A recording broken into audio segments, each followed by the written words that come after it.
Okay, so from your student view, a couple of things.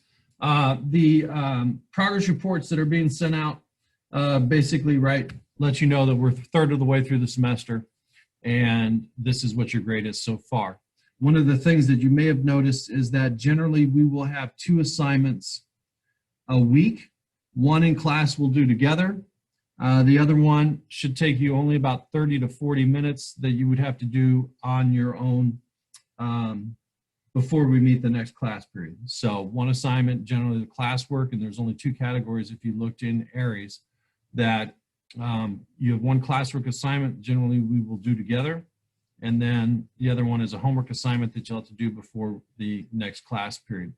The second thing that I wanted to alert you to is because there's been some misunderstanding in some other classes too that I've heard, is your current grade is always up to date in Aries.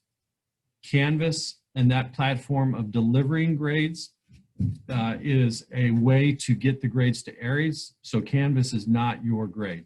So if your Canvas grade says, hey, I've got a B+, but your Aries grade says, hey, I got a D-, the D- is the one that's right. You also want to double check, and I sent this email out yesterday, that any assignment that you've turned in, make sure that you have received credit for, and then also double check the amount of points that you receive for that grade. So if you see that you had an 8 out of 10, but it's only recorded as a 4 out of 10, you need to let me know on that so that we can get your score correct. Last week, quickly, was module number 5 or week number 5, in which we looked at economic systems. So just as a quick reminder, I wanted to point this out to you. When you look at the common economic systems that you'll see in the world, there were country examples that we had put there to give you an idea about where you would find these systems and how they might differ. So one of the things that I pointed out to you last week was, if we take as a form, and let me get a color here that'll stand out. If we take the market system, or essentially plan system, and move left to right or right to left, you're going to see different mixes of economic systems. And these mixes will have varying degrees of government intervention with individual freedom. If we move from left to right, from North Korea to France to the United States, we lose government intervention, but we gain individual freedom. If we go from, say, Hong Kong to South Africa to Cuba, we lose individual freedom in the economy, but we gain government planning in the equation. And then if we go back again from Iran to Japan to the United Kingdom, we take away government intervention, government control, and give it to individuals. And so that's what you want to understand when we go through those economic systems. Any questions on that? So when you were, and I told you this week to make sure that you focus on getting everything done for the progress report, you had one assignment that we did in class together, this system analysis, Remember, that was a Go formative assignment.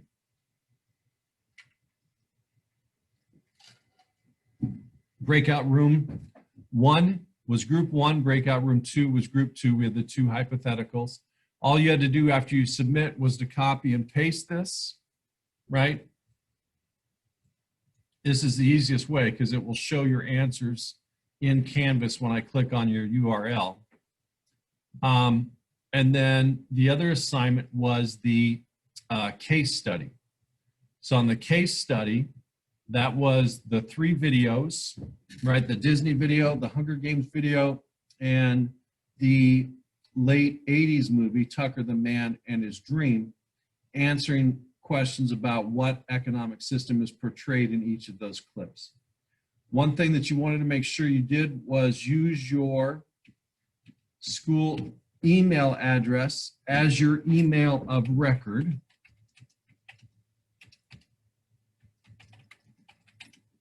All right, and then provide your name there, and then those answers are recorded. Once again, after you hit submit, easiest way to notify me is through Canvas that your grade has been entered and ready to view is to submit the URL. And it'll take me right to your submission. That's the quickest way to get your grade updated there. These are still open, all right, even though the due date was Monday, it's still available till the 25th. So both of these are still available to you, right, until the 25th at 3:15, because I wanted you to focus on what was due. Any questions there on any of that? Okay, so go ahead and make sure that you have gone all the way through Module 5, and you should get to Module 6 and get to this screen here, right there, and then we'll start this week.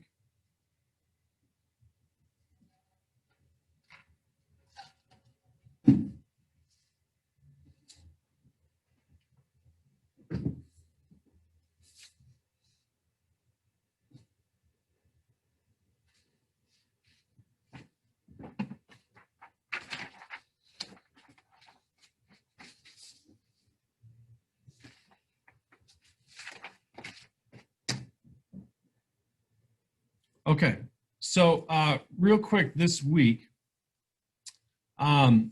it's basically an extension of the economic systems that we focused on last week, this time as a graphic representation. So as a graphic representation, basically what we're going to do is illustrate the economic systems as factors of production and finished goods and services are exchanged in that society. So you want to be able to explain the three most common circular flow models, compare and contrast the similarities and differences between the three circular flow models, and then identify the economic system based on the circular flow models. If I show you a circular flow model, you should be able to tell me, hey, that's a market economy, that's a mixed economy, or that's a command or centrally planned economy. And then go ahead and click next and get to this screen here. And we'll talk to you about these circular flow models.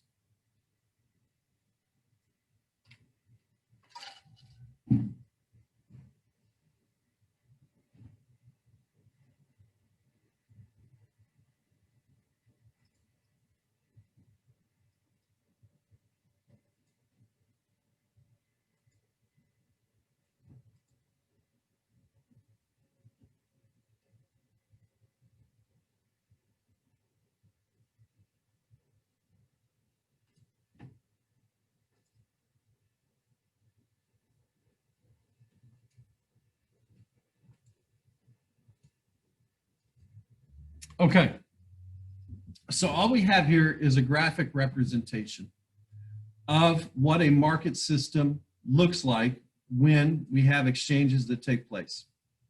So I'm going to divide this in half, because in every society, in their economic system, you basically have two sides, right? You have households that's represented by that house icon, and you have firms or businesses represented by the factory icon. And so there's generally two parts to an economic system. One is a part of the economy or society that provides the land, the labor, the capital, and the entrepreneurship. And they provide those things to firms and businesses who, in exchange for their work, for their land, for their business knowledge, whatever the factor of production might be, will pay them money, right? You don't go work a job because you enjoy work or want to be helpful. You do that so that you get paid. That creates two types of markets. One is called the factor market, and the factor market is where land, labor, capital, entrepreneurship are exchanged. And then we have what's called the product market. The product market is where we take finished goods and services and sell them. So in a market system, you're going to have a minimum of 4 exchanges. You're going to have people in households that provide land, labor, capital, entrepreneurship to businesses. Businesses, in exchange for those factors of production, will pay either wages, rent, or dividends, right? They're going to pay some sort of money to people living in the household sector, which is the factor market. People then will take the money that they earn from their job and they'll go to the businesses and firms, Walmarts of the world, CVS, Walgreens, what have you. They'll take their money and they will go buy finished goods and services. And this is just a graphic representation of how that is going to work, right? So in each one of these exchanges, we have money, right, exchanging hands. Businesses will pay households for the factors of production. Households will pay businesses for the finished goods and services. The more exchanges you have, the bigger your economy is. But all it is a graphic representation of what happens. And then, as I said, in a market economy, there's going to be a minimum of 4 exchanges. Okay, minimum of 4 exchanges. Tells if I spell it right. Sorry. All right. Any questions on that? So the next circular flow model, right, is going to be mixed. And this is going to be the same idea, right? If we draw this in half, let me go with, that may not be the best color. Let me go with red. All right, let me go with maroon, something darker. Stand out brighter, there we go. All right, if we divide this economy in half, you can see that the product market is already labeled up here. The factor market is labeled here. We're going to have money switch hands in both of these markets. That's what's used for the exchanges. You're going to have a minimum of 8 exchanges in a mixed system because you have government intervention, right? So if we look at this and count these, right, we have households taking money in the product market, giving it to firms in exchange for goods and services. Households will sell their factors of production to firms for money that they'll turn around and spend on in the product market. Now you also have, right, so you've got 1, 2, 3, 4. You've also got the government, right, taking in tax money and distributing it and making purchases in the economy. So here you've got a graphic representation of what happens in a mixed economy. In a mixed economy, you've got a minimum of 8 exchanges because you have your 4 original exchanges from a market system, but now you have the government intervening in the product market and the factor market, and that means you're going to have at least 2 exchanges between each of those. That's what that means. Questions on that one?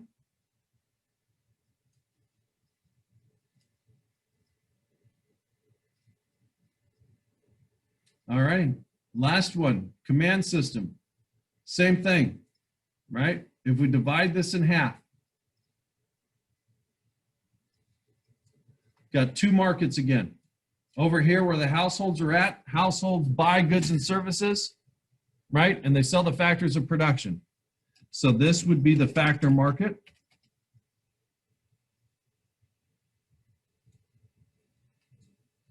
This over here would be the product market.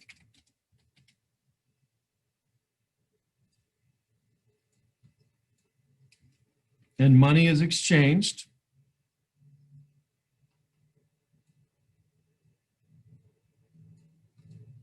And here you can see that we have a minimum of 16 exchanges that take place. So we have the 8 exchanges that we have from a mixed economy, but now you can see that the government is involved in everything that goes on. So you've got 1, 2, 3, 4, 5, 6, 7, 8, 9, 10, 11, 12, 13, 14, 15, 16, right? The government does everything. They decide what resources are going to be used, who's going to get the resources, how we're going to allocate those resources to predict or produce the goods and services that we want, right? So all these are graphic representations of what an economic system is, right? Going back to a market system, we've got the product market on the right, the factor market on the left, minimum of 4 exchanges in a market system. A mixed system is going to have a minimum of 8 exchanges because we're going to include the government in some portion of the product market as well as the factor market. And then when we look at a centrally planned or command economy or economic system, you're going to have exchanges in every portion of the factor market on the left, the product market on the right. Questions on that? All right, go ahead and click on your next page and get to this spot right here where it says system comparison.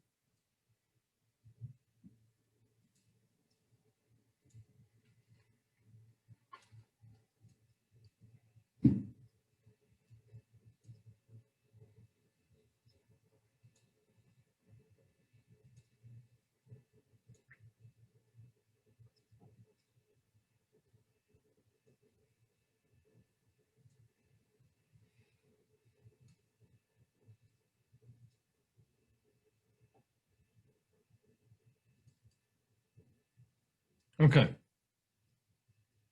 So just as we did last week, what we're going to do is we are going to divide you into 2 groups. So we're going to compare these 2 economic systems, the economic system of the United States of America and the economic system of North Korea. So each of these we're going to divide into 2 groups. Group 1, you'll be the United States. Group 2, you'll be the country of North Korea. You're going to talk about who owns or controls the means of production, who does the resource allocation, and then who distributes the goods and services as well as social programs. So from this, if you click here, it'll open it up informative if you log in. And then as your group works, you'll want to write down what you have so that you can present to the other group. The other group will present to you. You can type down what they have. So if you are group 1, you are going to answer who owns or controls the means of production in the United States, who owns or controls the means of production in North Korea. For group 2, group 1, you're going to be how are productive resources allocated amongst people and the businesses in the United States. Group 2, you're going to answer that same question for North Korea. How are productive resources allocated among people and businesses in North Korea? Back to group 1, you'll do question 5. How are goods and services distributed in the United States? Those are finished products. And then group 2, you'll do question 6 with the same thing. How are goods and services distributed in North Korea? All right. So your breakout rooms will be the following. So Alexis, Alyssa, Amy, Dominic, Eduardo, Isaiah, Israel, Jacob, Natalie, and Sam, you'll be in group 1. Group 2 will be Audrey, Dylan, Jacob, Jonathan, Julian, Kai, Lily, Maria, and Ray Ann.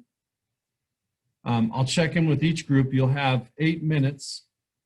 Group 1, okay, group 1, you're going to do questions 1, 3, and 5. Group 2, you're going to do 2, 4, and 6, and I'll check in with each of you.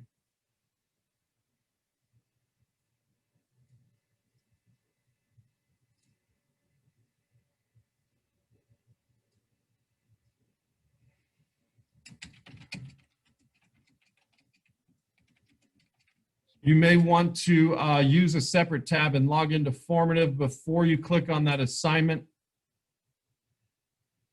It should let you in.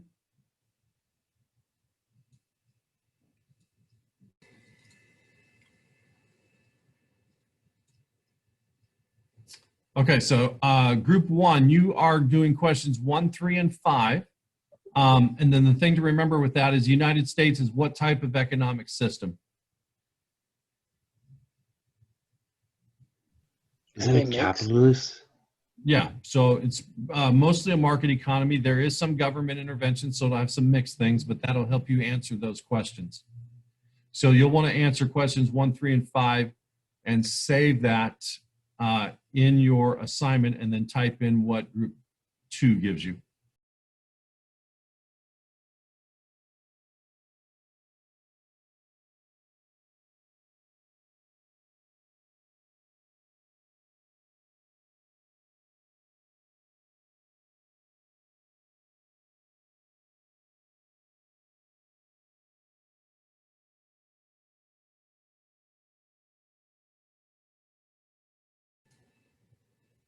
Hey, good morning, group 2. You guys are questions 2, 4, and 6. And then the one thing that you want to remember is North Korea is what type of economic system?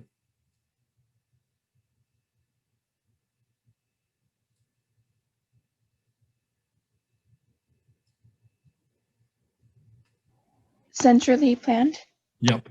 Centrally planned. So that for you means that on all of those questions, who or what group is going to be most predominant, individuals or government? Government. Government. There you go. Yep. So you guys answer questions 2, 4, and 6.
Got two more people to come back in.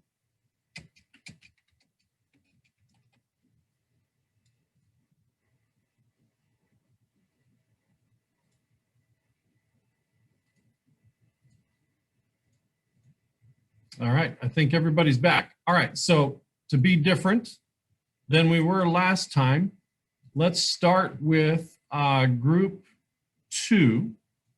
And then what I'm going to do for you, for each of the groups, is I will, and it's probably better this way. Let me do it on this page. I will leave the answers in the text box here. So each of your groups there. So group 2, we're going to start with you. You're going to tell us about North Korea in terms of ownership, resource allocation, and distribution of goods and services. Group 1, you should type down this information as they share with us. And then as you share, group 2 will type down what they have. So group number 2, in North Korea, who owns or controls the means of production? The government agencies and institution. Yep, the government agencies and institutions own, basically, right, what we would consider the factors of production. We would call that factors of production.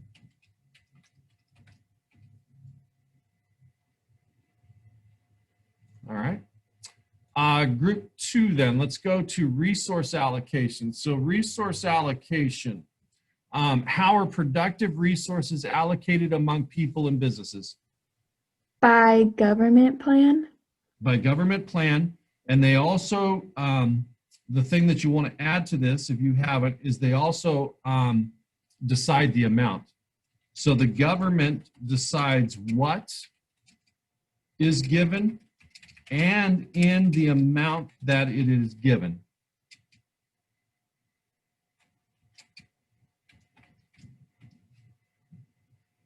So that's very good as well. And then last one, this I think is 6 on your formative. They had 2, 4, and 6. Group 2, what did you have for distributions of goods and services along with social programs? Who's in charge of that?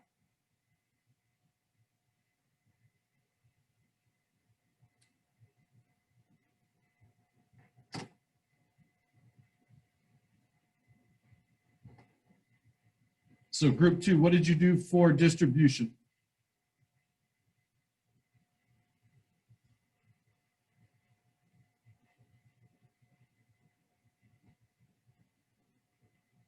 I didn't get that one. Okay, what about anybody else? There were like 6 others in your group. Jacob, Jonathan, Julian. There's a common theme in questions 2 and 4. So in question 6, if you were to have to guess, who would you say is in charge of distribution of goods? The government. Government, there you go. Absolutely right, sir. The government decides who receives the finished goods and services, and they also decide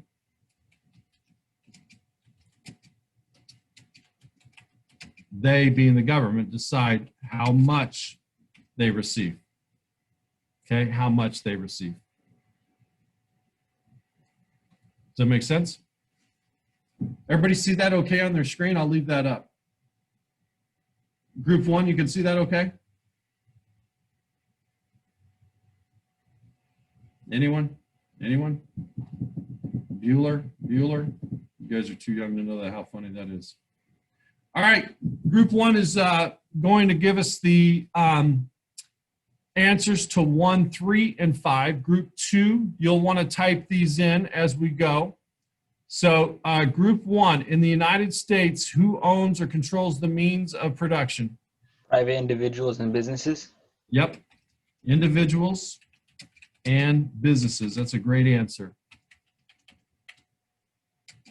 Own the means of production.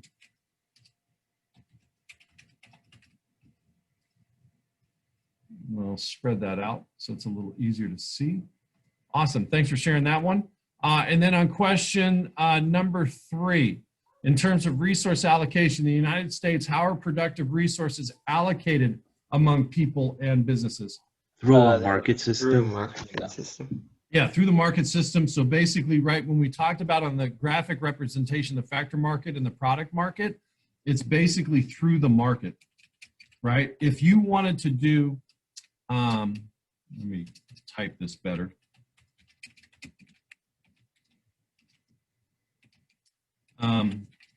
So we're meaning stores, firms, etc. here. If you wanted to do a remodel on your house, you could go to Home Depot or you could go to Lowe's and buy whatever you want, right? So productive resources are allocated among people and businesses through the market, right? Businesses acquire those things, then they sell them to people. People go buy them if they want. On the last one,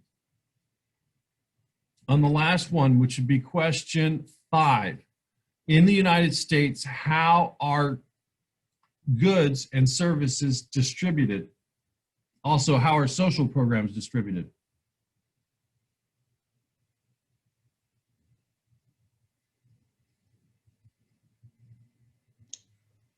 Would it be by work benefits? By work benefits of what group? I don't know. Well, if you have a job, who gives you the benefits at your job? Like the owner. Yeah, and the owner would be the business, right? Yeah. Yeah, there you go. So businesses are the ones that distribute in the product market. Businesses distribute finished goods and services. And then if we're talking about welfare, food stamps, or Medicaid, who distributes that? In this The country? government? Yeah, the government. Yeah. Generally, it would be the federal government or state government. Okay. Federal government or state government are the ones that distribute social programs in this country. So that's it. That's perfect. Now leave that up for just a second. So one of the things that you'll want to do, and this is to have your grade appear as fast as possible, is when you're doing this informative, let's see if I can copy this. I don't want it to lose everything.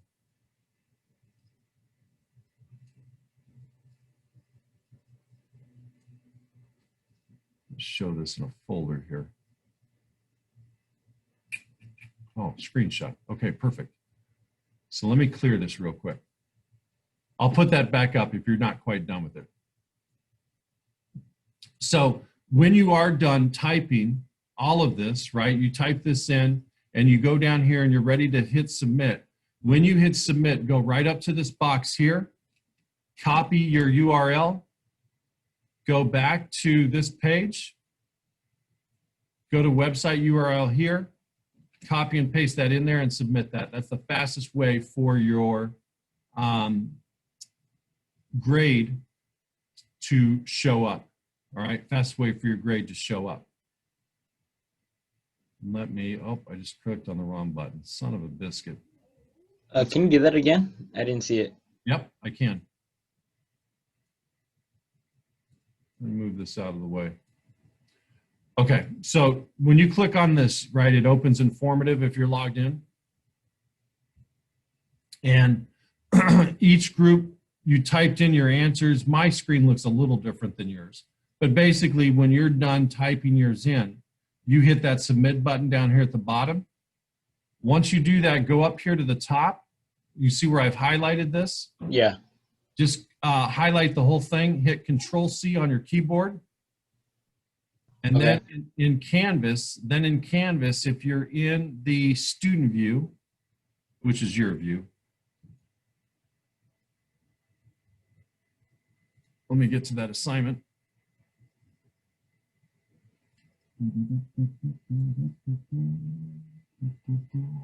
If you hit submit here, there's a number of different ways to upload that. The fastest way for your grade to show is click up on website URL and then Control V to submit that here, and then submit that. And then when you do that, it'll show up in Canvas and give me a notification. I'll click on your link and it'll take me to your responses. That's the fastest way to do it. Okay, thank you. Yep, no problem. Any questions on that? Okay. So then last, pretty easy week. The last thing I need to show you is once that's finished, and I'll put the picture back up. So if you didn't get a chance to finish, don't worry. I'll put that picture back up. And if you're in group 1, you can put in group 2's responses. If you're in group 2, you can put in group 1's responses. So don't worry, I'll put that back up. The last thing that you need to do is similar to what you did last week. So this is a case study. This one only has 9 questions. Make sure, as I said, that you use your correct student email because that's how it's going to tie in with your grade. So make sure that you use your student email address and use your real name. And basically the scenario is you and your older brother are completely different. This summer you had a full-time job and you always come up with ideas to make more money. From babysitting to painting fences, you're always working. Your brother, on the other hand, had a part-time job over the summer and spends his time relaxing and playing video games. To be honest, you're a little jealous of his lifestyle. You'd prefer to work less and you wonder if there's a sensible alternative to capitalism. You get online and come across a controversial called "Is Capitalism Moral?" Right? So that's the link there. You're going to answer questions to it based on that video link. Your brother texts you a link of another video talking about inequality is a real and it was created. Okay, inequality is real and it was created. That's the link there. You'll answer those questions there and then you'll hit submit. It's the same thing. After you submit, go ahead and copy your URL. You'll submit this the same way you did the previous assignment. Once you do that, it'll notify me. I'll click on that. I'll be able to read your responses and then give you the credit for that. That's all you need to do between now and next Tuesday. Let me get the screenshot back up. Hopefully it shows everything.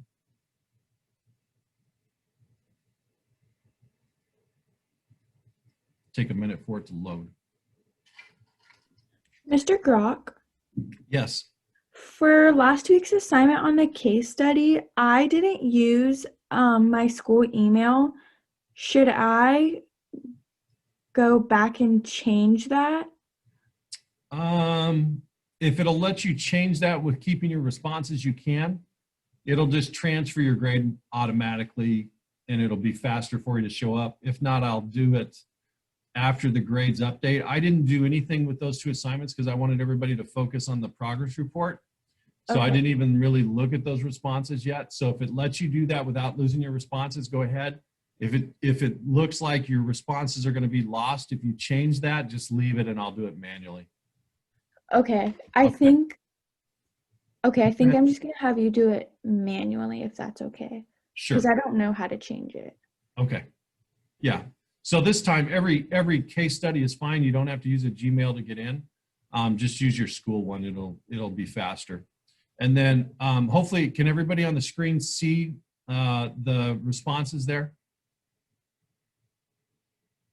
No. Okay. Let me share my screen again then.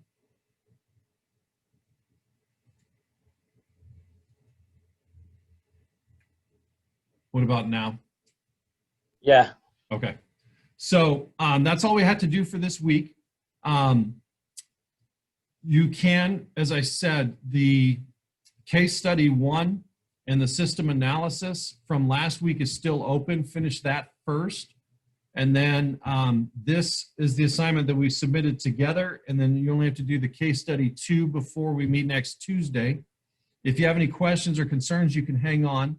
Once you finish with this, make sure that you submit that, and we'll see you guys next Tuesday. Bye, Mr. Grock. Thank Bye-bye. you. Take care, you bet. Have a good one. Take care, thank you.